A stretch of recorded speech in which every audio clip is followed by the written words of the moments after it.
Boker Tov à toutes et à tous, toujours dans ce cheminement de ces enseignements que les Pères Karo nous ont donnés et nous donneront jusqu'à ce dernier Shabbat qui arrive avant la fête de Shavuot.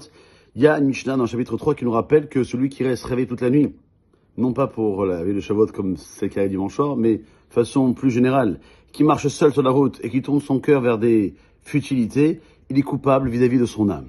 On explique cette Mishnah que comme les heures de chacun d'entre nous sont désirables, il faut les utiliser uniquement pour des pensées qui sont désirables devant Akadosh Baruch Hu, c'est-à-dire des pensées de Torah. Ces heures sont précieuses, elles méritent d'être passées à méditer des paroles de Torah, car l'homme n'a pas de travail à faire et il n'entend pas de conversation autour de lui. Aussi, celui qui tourne vers des futilités est coupable vis-à-vis de sa neshama, de son âme, car il a perdu du temps propice à la clarté de la pensée et l'a gaspillé à autre chose que l'étude de la Torah. Ces heures sont l'épreuve ultime de la façon dont l'homme considère le temps qu'il passe avec lui-même, ce qu'on appelle la bédidoute. C'est un homme éveillé la nuit ou qui voyage sur la route se trouve seul. Ce moment de solitude lui est imposé. S'il laisse son esprit vagabonder sans but, il a prouvé qu'il n'a aucun lien avec le talent précieux, être capable de passer du temps avec soi-même. Qu'est-ce que la bédidoute, cet isolement, et pourquoi est-elle si importante? C'est la capacité de rester seul avec soi-même, de sentir malgré cela un sentiment de grande richesse en se rendant compte qu'on est un véritable monde.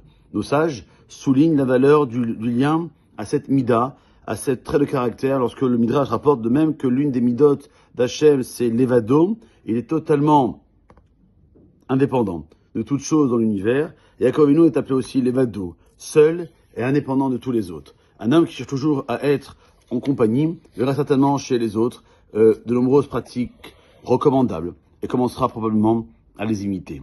Il sert peut-être de commencer à jeûner, à mettre les téphilines, à manger uniquement des matzot faites à la main.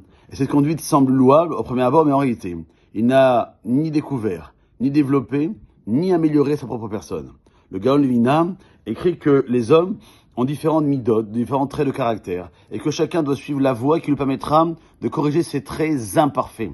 La voie qu'il doit prendre pour s'améliorer pourrait paraître nuisible aux autres. Si malgré tout, il persévère et il suit la voie qu'il sait bonne pour sa situation, alors il est un homme qui craint vraiment le maître du monde. À l'inverse, celui qui choisit de se conformer aux normes de ses semblables afin de trouver grâce à leurs yeux et qui à la suite de cela ne corrige pas ses défauts, il a négligé ses obligations envers Dieu. Donc la seule façon de découvrir qui on est réellement, d'évaluer nos vertus, nos défauts, la voie à suivre dans notre vie, c'est de réserver du temps pour rester seul avec soi-même. Malheureusement, ça devient de plus en plus difficile. Si nos sages présumaient qu'un homme réveillé la nuit ou voyageant seul serait seul parce qu'il n'avait pas encore le téléphone portable, de nos jours, un homme n'est jamais seul.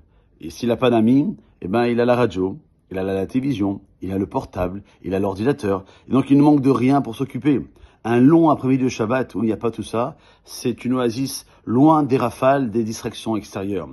De faire une promenade de quelques minutes pour faire connaissance avec soi-même, on risquera peut-être de découvrir qu'on n'a pas la moindre idée de ce qu'on est vraiment. Et la bédidoute, c'est pas une corvée, mais c'est une opportunité. Quelle chance de découvrir pourquoi il valait la peine de créer le monde entier que pour soi-même, car l'homme doit se dire Bishvili Nivra Olam. Le monde n'a été créé que pour moi. Passez une bonne journée et Yom Yerushalayim Sameach. Kol Tov.